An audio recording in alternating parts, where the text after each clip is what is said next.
Dear brothers and sisters in Islam and humanity, Assalamu alaikum wa rahmatullahi wa barakatuh. May the peace, blessings and mercy of Allah be upon you all.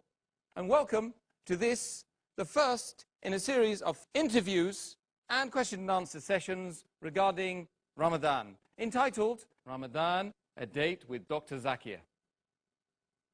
I am your host, Yusuf Chambers. I myself will be interviewing Dr. Zakir Naik and asking him your questions regarding important topics to do with Ramadan.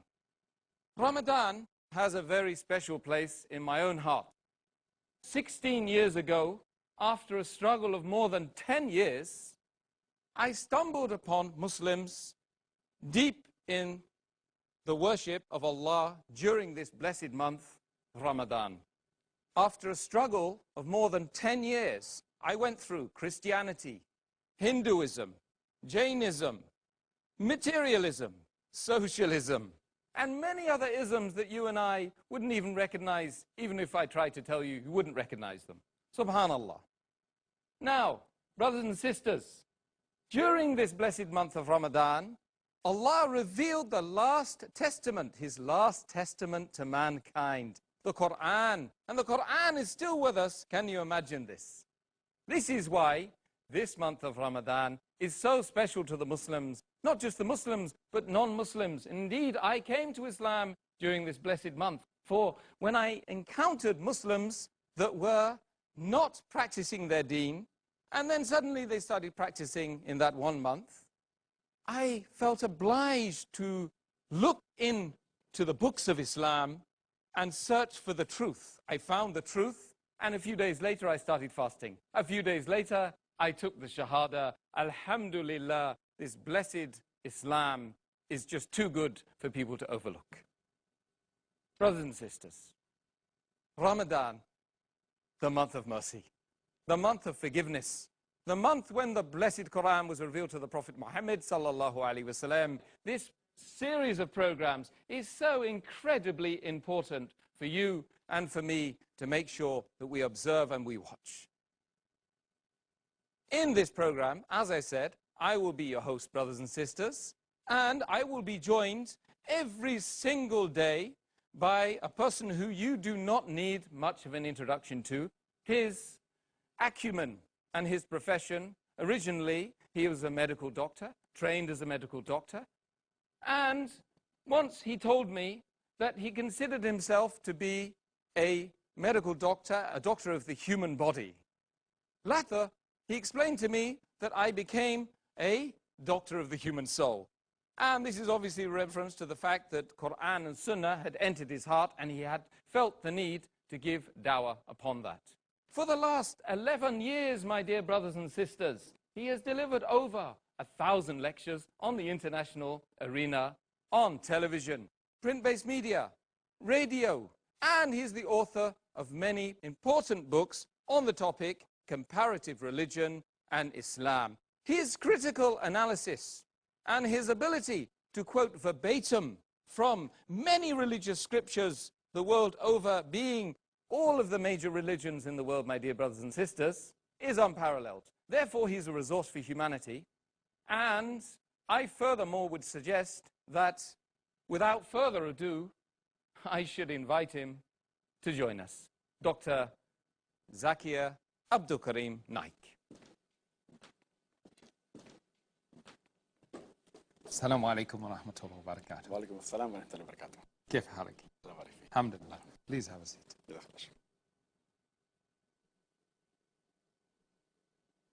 Dr. Zakir, is there any information that you need to impart to the viewers of Peace TV before we start this long series of interviews and question and answer sessions regarding Ramadan, a date with Dr. Zakir? Alhamdulillah, wassalatu wassalam ala rasulillah wa ala alihi wa sahbihi ajmain, amma ba'd, a'udhu billahi minash shaitanir rajim, bismillahir rahmanir rahim, rabbi shrah li sadri wa yassir li amri wahlul 'uqdatam min lisani yafqahu qawli. Before we start this long series of episodes, Ramadan Day to Dr. Zakir, I would like to make my position very clear that I consider myself to be a student of knowledge, I consider myself to be a talib ilm.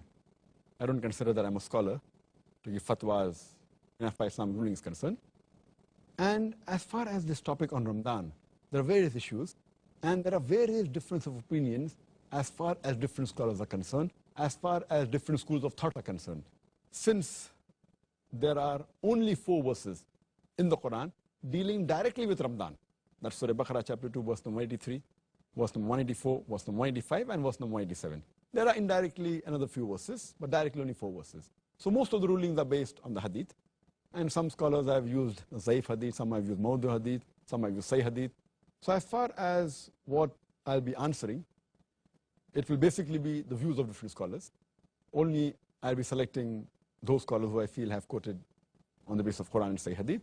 So it may not agree with some of the viewers' view, which they're used to. Our opinion should always be based on Quran and Sahih hadith. When required, I may give the difference of opinion in different scholars. I'll name the scholars if required. Most of the time, I may not name. But I'd like to make it very clear at the outset that all the answers as far as Ramadan issues are concerned, none of them are my own answers. They are basically some or the other scholars who have said it, and I'll try my level best to name the scholars whenever required, so that no one feels that I'm trying to give my own opinion. But I always believe that the answer should be based on Quran and Sahih hadith. So that I'll try my level best. And inshallah, as far as possible, whenever I quote a hadith, I will try and give the references, whether some say Bukhari or say Muslim, the volume number, as well as the hadith number, so that people can, check it up, and as far as possible, the hadith I'll be quoting will be authentic, and similarly with the verses of the Quran. And that's my normal method of giving replies, so that people, whenever they get the answer, they get from authentic sources, Quran and Sahih hadith. And whatever right or good that comes out from my mouth will be from Allah subhanahu wa ta'ala, and whatever wrong and mistakes that come from my mouth will be from my side and from the side of the shaitan. So I seek refuge with Allah from Satan the accursed, and I pray to Allah subhanahu wa ta'ala that may this series be beneficial for all of us, including the viewers, inshallah. Ameen. Jazakallah khair. Now to the show. This show comprises of 2 separate parts. The first part will be a live interview between myself and Dr. Zakir Naik regarding the topic, a chosen topic about Ramadan. And the second part will be your questions answered by Dr. Zakir Naik on the particular topic of the day. Alhamdulillah. Brothers and sisters, I'd like to review the list of topics that we will be discussing, inshallah, over the next 32 days. And by the way, brothers and sisters, you might be wondering why on earth we're covering 32 days. Are we strange? No, we're not strange. In actual fact, we're so concerned about all the brothers and sisters all in different parts of the world that, of course, that Ramadan occurs at slightly different days, one day here and there, different. So we're covering all the world and all the Muslims, inshallah. May Allah accept it from us, inshallah. Right, without further ado, let's go through the list then, brothers and sisters. The first day, topic number 1, episode number 1, will be Let's Welcome Ramadan. That's today. The second episode, Common Errors Committed by Muslims During Ramadan. The third, Introduction to Ramadan.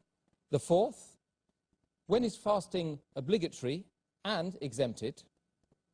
Number 5, Acts that invalidate the fast and acts prohibited during fasting. Number 6, acts permitted during fasting. Number 7, acts recommended and discouraged during fasting. Number 8, suhoor and iftar. Number 9, objectives of fasting. Number 10, benefits of fasting. Episode number 11, Ramadan, the month of repentance. And 12, Ramadan, the month of supplications. Number 13 and 14, Qiyam al-Layl, part 1 and 2.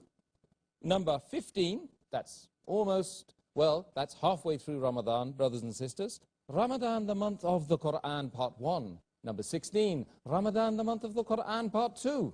17, Zakah, part 1. 18, Zakah, part 2. 19, Zakah, part 3. Number 20, Laylatul Qadr, inshallah, just in time for the last 10 days of Ramadan, where you could try to find that auspicious night. Number 21, Ittikaf. number 22. Episode number 22, Ramadan, the month of self-improvement and Islah, part 1. And followed by, on the 23rd, Ramadan, the month of self-improvement and Islah, part 2. And the third day after that, episode 24, Ramadan, the month of self-improvement and Islah, part 3. Episode 25, Ramadan, the month of self-improvement and Islah, part 4. Episode 26, Dawah to non-Muslims in the month of Ramadan. Episode 27 is Qadr fasts, Fida and Kafara of fasts. Episode 28 is Sighting of the Moon. Episode 29 is Zakat al-Fitra. Episode 30 is Eid al-Fitr. And episode 31 is Voluntary fasts and Prohibited fasts. And finally, last but not least, episode 32, From this Ramadan until the next. Now we'll have a short break. Inshallah, we'll meet again. It is Ramadan.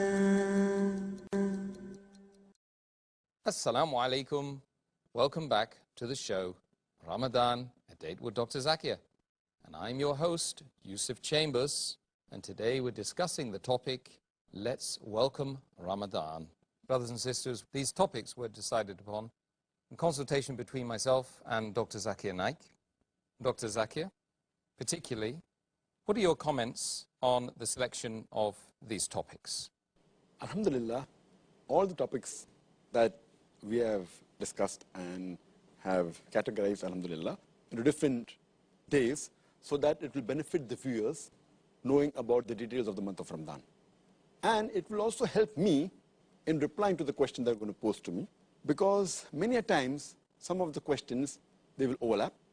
So I will see to it that I reply specifically on the day that the topic I've asked, and I see to it that I will reply in detail on that specific day. And if it's supposed to be mentioned earlier, then maybe I will just give a brief comment. But one point to be noted is that most of these topics, I feel, should be discussed much before the month of Ramadan starts. There may be few topics which may be discussed any time of the year. For example, voluntary fast. These topics can be discussed any time of the year. There are some topics like I'tikaf and Laylatul Qadr, which should be discussed just before the last 10 days, which we'll be doing inshallah. And some topics like Eid al-Fitr should be discussed just before Eid. But most of the topics that we'll be discussing, they should be discussed before Ramadan. For example, we will be discussing iftar and suhoor on the 8th day. We'll be discussing things or acts that invalidate the fast on the 5th day. And we will be starting our fast on the first day of Ramadan. So it doesn't make sense. So actually we should start much before, at least 3 or 4 weeks before the month of Ramadan begins. But I do agree that the reason we are starting from day 1 of Ramadan is because more of Muslims watch the Islamic programs in the month of Ramadan than on any other days. So the viewership in the month of Ramadan is much higher. So alhamdulillah, it's right that we're starting on day 1, but it should be shown again maybe after a few months so that it is a preparation for the next Ramadan. MashaAllah. Well, all the topics, Dr. Zakir, seem to have been logically positioned and scientifically chosen by yourself. One thing I do appreciate, though, is that we've added in the first couple of topics, which are, let's welcome Ramadan. So that's very logical that the first day, everybody's very keen to, go about Ramadan in the proper ways. That'll be very beneficial for the viewers. And secondly, common errors which are committed by Muslims during this month, the second day. So first 2 days are health warnings, if you like. Right. Yeah? Alhamdulillah. Now, let's go straight into the questions regarding the preparation.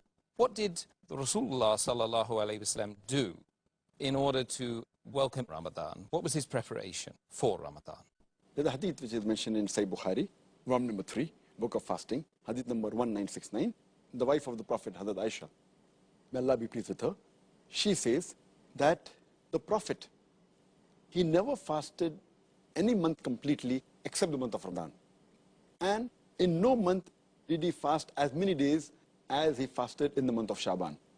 So from this hadith we come to know that Prophet Muhammad sallallahu alaihi wasallam, in order to welcome the month of Ramadan, he used to prepare himself and fast more in the previous month, that is the month of Shaban. That was his way, how he used to prepare for the month of Ramadan. And further if you read, it's a Sahih hadith in Tirmidhi, chapter number 50, hadith number 3451, which says that Talha, may Allah be pleased with him, he said on the authority of his father, that his father, that is his grandfather, he said, whenever the Prophet saw the new moon, he used to always pray to Allah subhanahu wa ta'ala and say, "O Allah, bless us in this month." And he used to mention the name of that month. And then say that please keep us steadfast in faith in this month. This was the way the Prophet always used to pray to Allah subhanahu wa ta'ala whenever he saw a new moon. It wasn't specifically only for the new moon of the month of Ramadan, but it was for all new moons whenever he used to see. And his special way of welcoming the month of Ramadan was that he used to mention about the coming of this blessed month to the people. And it's mentioned in Musnad Ahmad, volume number 2, page number 230, hadith number 7148, where Prophet Muhammad sallallahu alaihi wasallam used to tell the people that, "O people, this blessed month is approaching you. And Allah subhanahu wa ta'ala has ordained for you that you fast in this month. And the gates of heaven will be open in this month. And the gates of hell will be closed. And the devils will be chained. And in this month, there is a night, which is better than 1,000 months. And if anyone is deprived of Allah subhanahu wa ta'ala's blessing in this month, he is truly a deprived person." So here we come to know that this is how Prophet Muhammad sallallahu alaihi wasallam used to welcome this month, and he used to tell the good news of the blessed month to come to all the people. MashaAllah.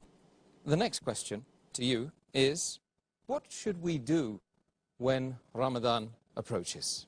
The first thing we should do is we should thank Allah subhanahu wa ta'ala for making us witness this blessed month of Ramadan once again. And we have to thank him for his mercy, and we have to ask forgiveness in this month so that all our previous sins will be forgiven. And we have to thank him for all the ni'amat he has given us, all the blessings, all the love. This is the best month.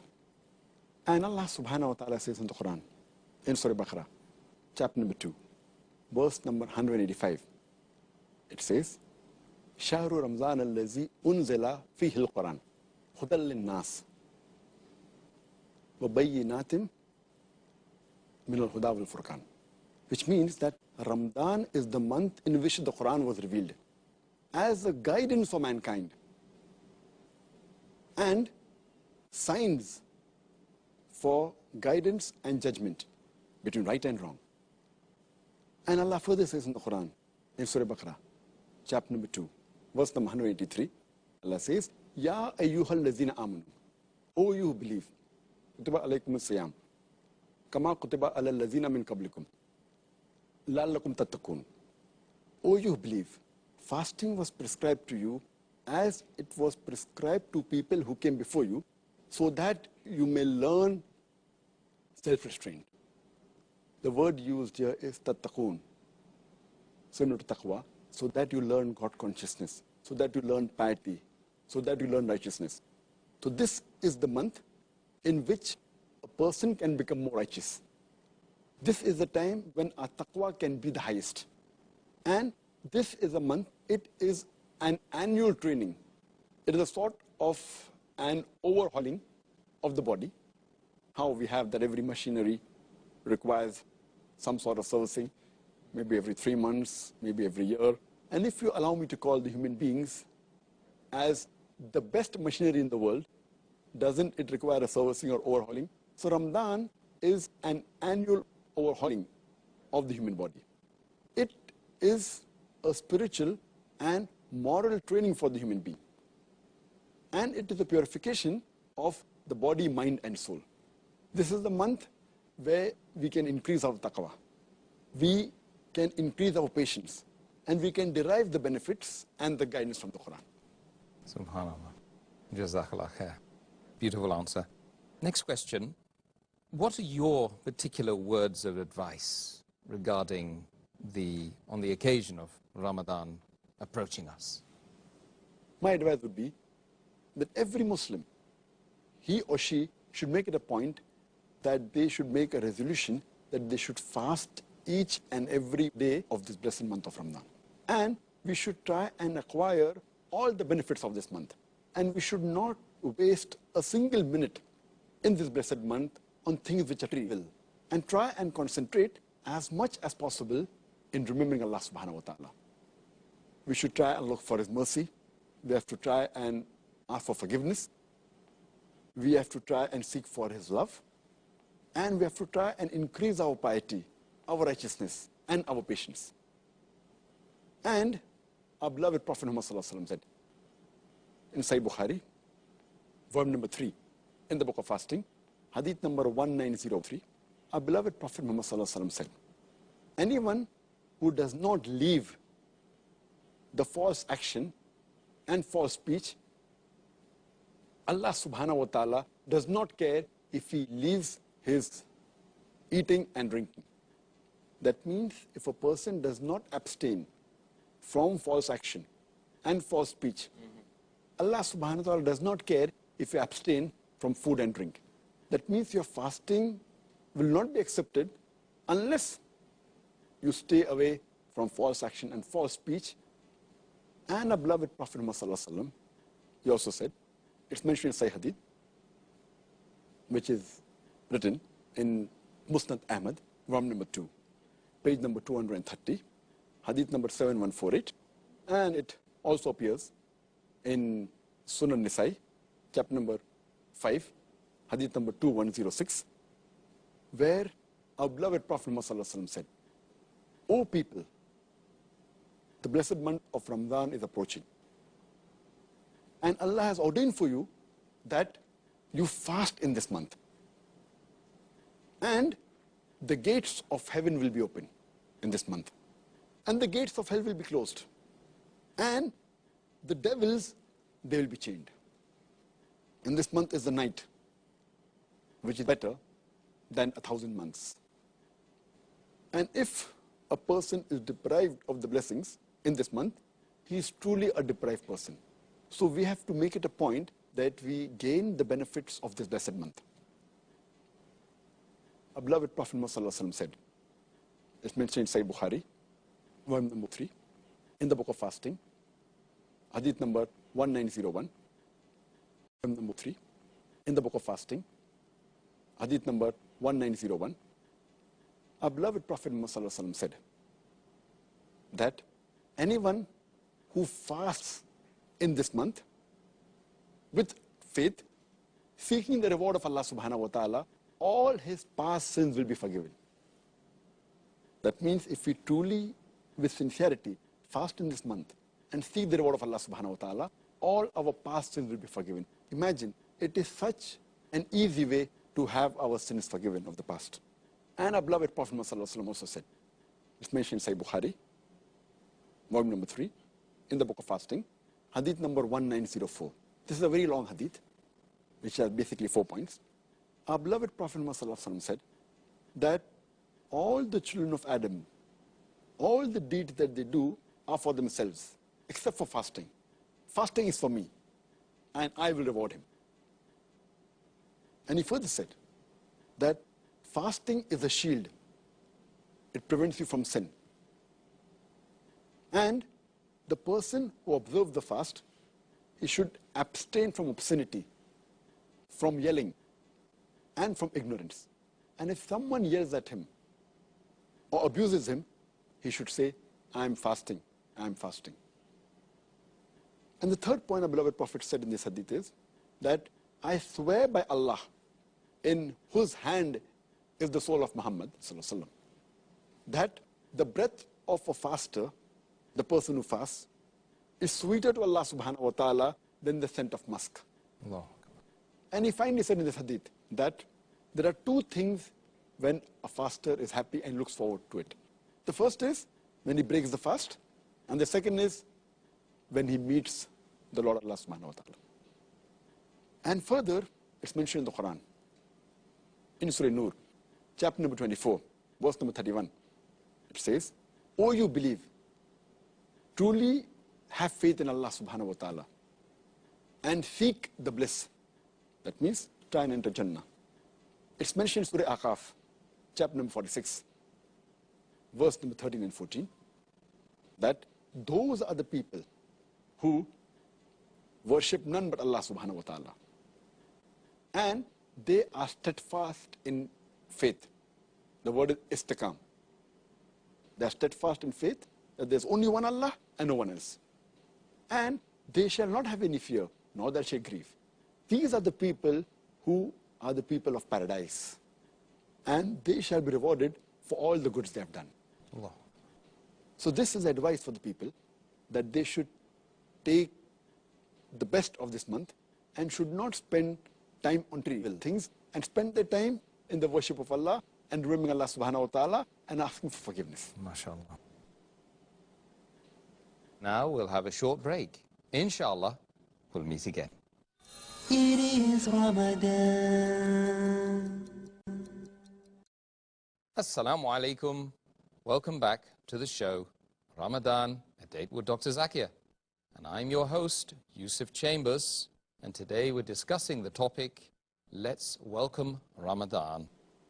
Next question is, you've alluded to that in some of the beautiful hadiths you've mentioned just now, but what specific reason is it that Ramadan is called the month of forgiveness, or is known as the month of forgiveness? Yes, as I rightly mentioned earlier, that our beloved Prophet Muhammad said, it's in a hadith of Sahih Bukhari, volume number 3, Book of Fasting, hadith number 1901, our beloved Prophet Muhammad said that if anyone fasts in the month of Ramadan with the proper intention, with faith, and asking for reward of Allah subhanahu wa ta'ala, He will forgive all your past sins. And this message is further repeated in the Musnad Ahmad, volume number 3, hadith number 11524, where it's mentioned that any person who fasts in the month of Ramadan with the proper intention, seeking the reward of Allah subhanahu wa ta'ala, he will have all his previous sins atoned. And further it's mentioned in Sahih Muslim, volume number 1, hadith number 450, our beloved Prophet Muhammad said that the time between the 5 prayers and the 2 Jummas, and from one Ramadan to the other, is the time for expiation of your sins. This is the time where you can have all your sins forgiven. And our beloved Prophet Muhammad also said, it's mentioned in Sahih Muslim, volume number 4, in the book of Tawbah, hadith number 6644, our beloved Prophet Muhammad said that Allah subhanahu wa ta'ala, at night time, a person who asks for forgiveness, he forgives the sin for the sin he has committed in the day. And Allah subhanahu wa ta'ala, in the daytime, He forgives the sin for a person who asks for forgiveness for the sin he has committed at night. So this is the best month of forgiveness, the month of Ramadan, where you can easily have your sins forgiven because the gates of heaven open and the gates of hell are closed. Therefore, it's called the month of forgiveness. Allahu Akbar. No wonder everybody wants to be active in that month. Now we know why. Subhanallah. Dr. Zakir, are there any particular activities a Muslim should concentrate upon during this blessed month of Ramadan? And of course, we should relate to you the importance of the fact that our viewers really can gain massive benefit by knowing specific activities they can get involved in, and they can start planning the Ramadan now. Yes, I believe that this is a very good question, because most of the activities will be dealing as time goes on in the episode. But just to give a brief outline, I will just specify a few important, because the whole answer will take very long. The few important points that will be noted is that, number one, it is the niyyah. The niyyah is very important. The niyyah of fasting should only be for Allah subhanahu wa ta'ala. And for a fasting to be accepted, the niyyah is important. So making the niyyah is very important, without which the fasting will not be accepted. Number two is observing the sunnah of the fast that we'll be dealing in detail in the next few days.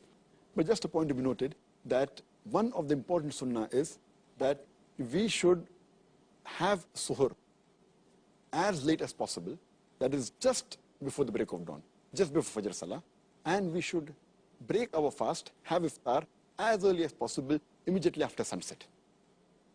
Furthermore, in this blessed month, we should be careful and we should avoid all things which are prohibited, which are haram, and all things which are makruh. And this is the best opportunity where a person, if he has certain activities which are against the Sharia, whether he's doing haram activities or makruh activities, this is the best time he can abstain from it. And that will be a good habit which inshallah he may abstain maybe throughout his life. For example, if a person is habituated to drinking alcohol, if he can abstain from having alcohol from the break of dawn to sunset, he can abstain from it from the cradle to the grave. Similarly, we should take care that we should abstain from things which are makruh. For example, it is makruh to stand and drink water. And if we habituated to that, so see to it that in this month of Ramadan, while having water, we should sit down. This was the sunnah of the Prophet. So it's a good month in which you can abstain from haram activities which you have been doing, maybe some of them, or the makruh activities.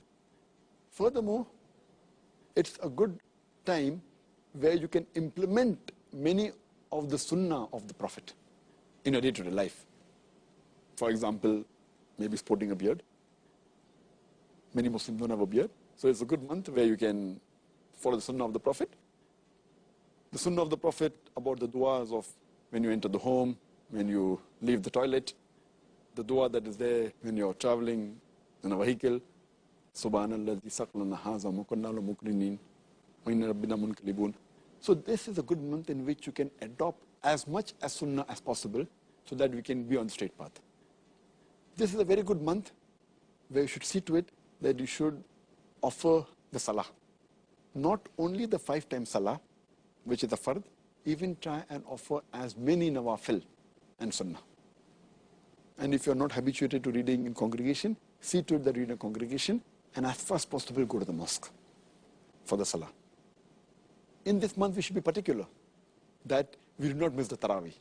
Many people think, and it is a fact that it is a sunnah, but many people think that because it is a sunnah, we can miss Taraweeh. Taraweeh is a very important sunnah. Though it's not a fard, but every Muslim should make it a point that as far as possible, they should attend Taraweeh because of the blessings it has. So Taraweeh is very important, which Muslims should never miss. And when we offer Taraweeh, many of us, we rush through Taraweeh because we want to complete the Quran, and many of them read the Taraweeh 100 miles per hour. We should read the Taraweeh with patience, at a moderate pace, so that people can understand what is the commandment of Allah subhanahu wa ta'ala. And that if time permits, and if possible, we should try and do i'tikaf in the last 10 days. And while doing i'tikaf, make it a point that we don't socialize. Many people make a mistake of socializing during i'tikaf.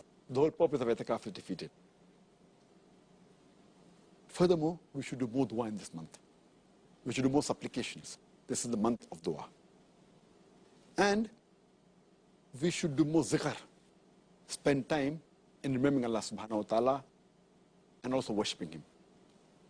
This is the month in which we should try and read as much as Quran as possible. Besides reciting the Quran in Arabic, if you know Arabic as a language, then there's no problem. But if you don't know, then also read the translation of the Quran in the language we understand the best. If you understand English, read in English. If you understand Urdu, read in Urdu. Read it in the language you understand the best.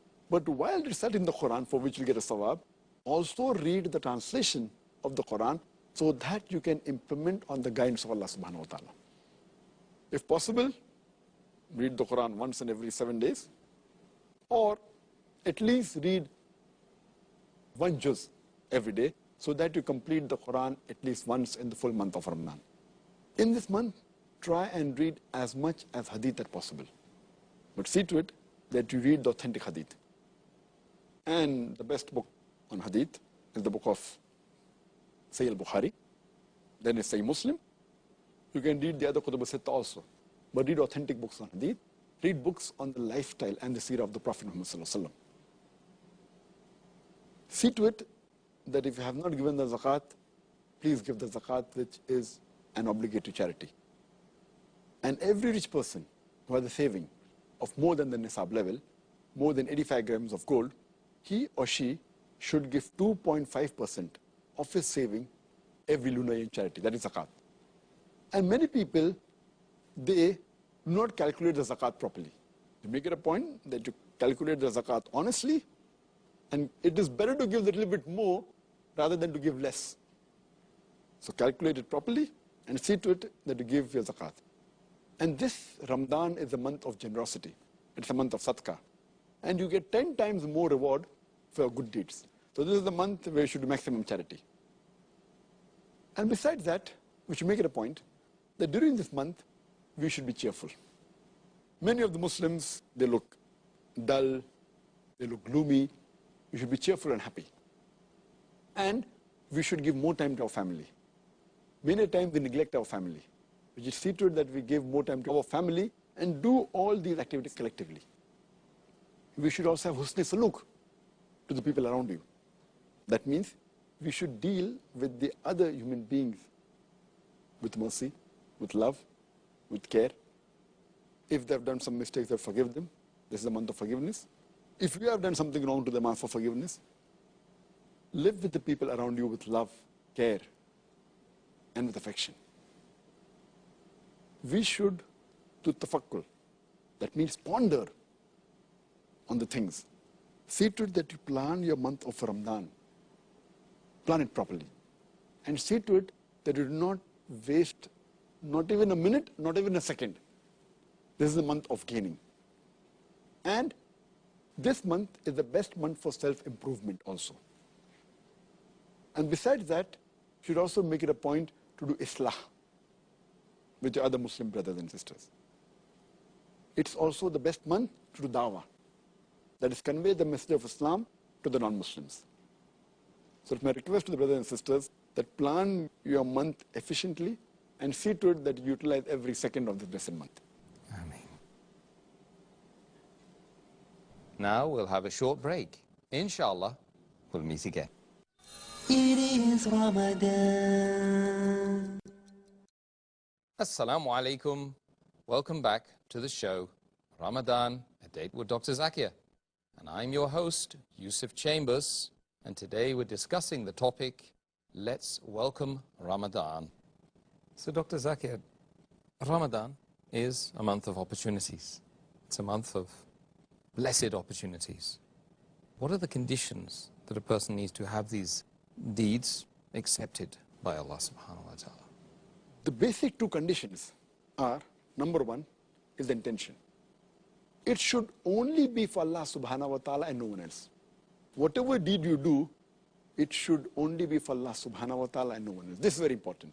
If this condition is not met, then all your deeds are wasted.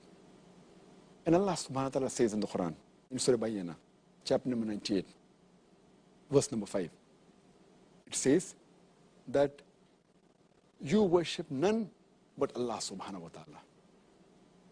And you do it only for Him and for no one else. It is further mentioned in Rooh-e-Insan, chapter number 76, verse number 9. It says that we have fed you for the sake of Allah subhanahu wa ta'ala, for the pleasure of Allah subhanahu wa ta'ala. We do not require any reward from you, nor do you require any returns. That means if you feed someone, it is for the sake of Allah subhanahu wa ta'ala, not seeking a reward or not seeking anything in return. This is a very important factor that we should note. All your actions should be for the sake of Allah subhanahu wa ta'ala. That's a very important factor. And further it's mentioned in the Quran, in Surah Shura, chapter number 42, verse number 20, that if you do a deed for the tilth, for the reward in the hereafter, Allah subhanahu wa ta'ala will multiply your reward, your tilth in the hereafter. And if you do a deed or any action for a reward in this world, Allah will give you the reward in this world, but you'll have no share in the hereafter. Allah repeated that message in Surah Hud, chapter number 11, verse number 15 and 16, that anyone who seeks the reward in this world or does any deed for this world and for the glitter of this world, Allah subhanahu wa ta'ala will surely give him in this world, but he will have no share in the hereafter except fire, except hell. And all his deeds will not be useful in the hereafter. So therefore, whatever we do should be for Allah subhanahu wa ta'ala. And the second caliph of Islam, Hazrat Umar, may Allah be pleased with him, it's mentioned in Sahih Bukhari, volume number 1, hadith number 1, Hazrat Umar, may Allah be pleased with him, he said that the beloved Prophet Muhammad said, Innamal amala bin-Niya, which means your deeds are judged on your intention. And the Prophet further said that all your actions are based on your intention. And anyone who has migrated for Allah and His Rasul, he has migrated for Allah and His Rasul. If anyone has an hijrah, migrated for the worldly benefits or for marriage, he has migrated for the worldly benefits and marriage. So niyyah is very important. And this is further repeated in another hadith, in Sahih Muslim, volume number 4, hadith number 7114. It says that our beloved Prophet Muhammad said that Allah subhanahu wa ta'ala says that I am alone sufficient. I do not require any associate. And if anyone does any deed for anyone else, as well as for me, I renounce that for the person who he has associated to. That means you can't do part of the deed for Allah and part for someone else. You have to do completely for the sake of Allah subhanahu wa ta'ala. Only for him and no one else. Allah does not like anyone associating anything with him. That's very important. So this is the basic point, that is the niyyah. The second point to be noted for our deed to be acceptable is that our deed should be based on the Sharia. It should be in accordance to Allah and His Rasul, accordance to the teachings of the Quran and teachings of our beloved Prophet Muhammad. It's mentioned in Sahih Muslim, volume number 3, hadith number 4267, where our beloved Prophet Muhammad said that if your deeds and actions are not according to our way, according to the religion of Islam, according to Quran and Sahih Hadith, then that is rejected. That means for your deeds to be accepted, it should be according to Quran and Sahih Hadith. And it's also mentioned in another Sahih Hadith of Abu Dawud, volume number 3, Hadith number 4950. Our beloved Prophet Muhammad said that he told the people that follow my example and the example of Khulafa Rashidin. That's the rightly guided caliphs. So if you follow them and cling to it with eye teeth, that means strongly follow it.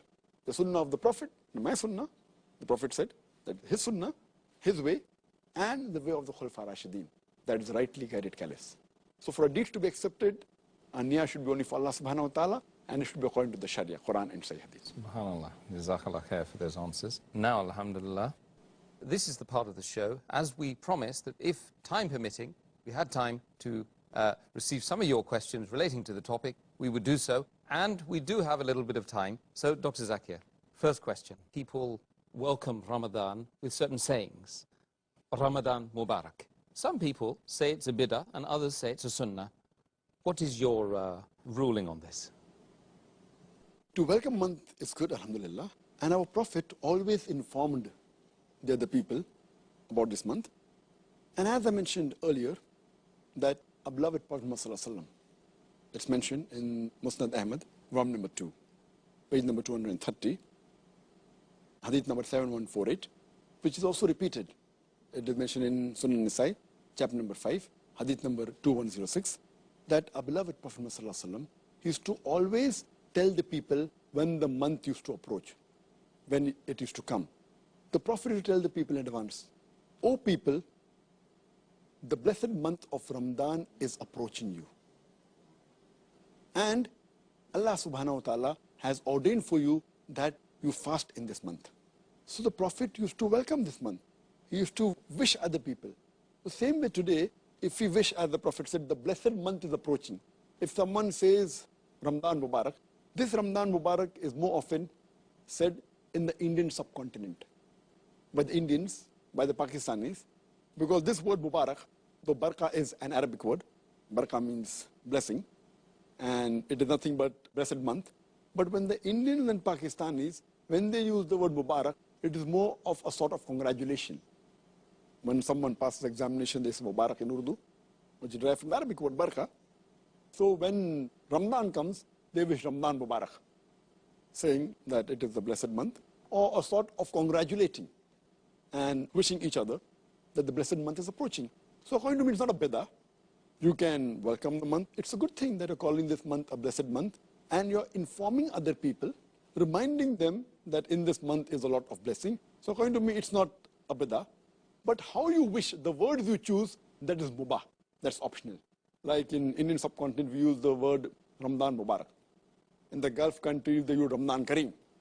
So all these words are good, the holy month, or the blessed month, or the month of forgiveness. So the choice of the words is yours. But the Prophet ﷺ, he used to say to the people that, "O people, the blessed month of Ramadan is approaching." So I feel people should wish each other, and they should remind each other about this blessed month.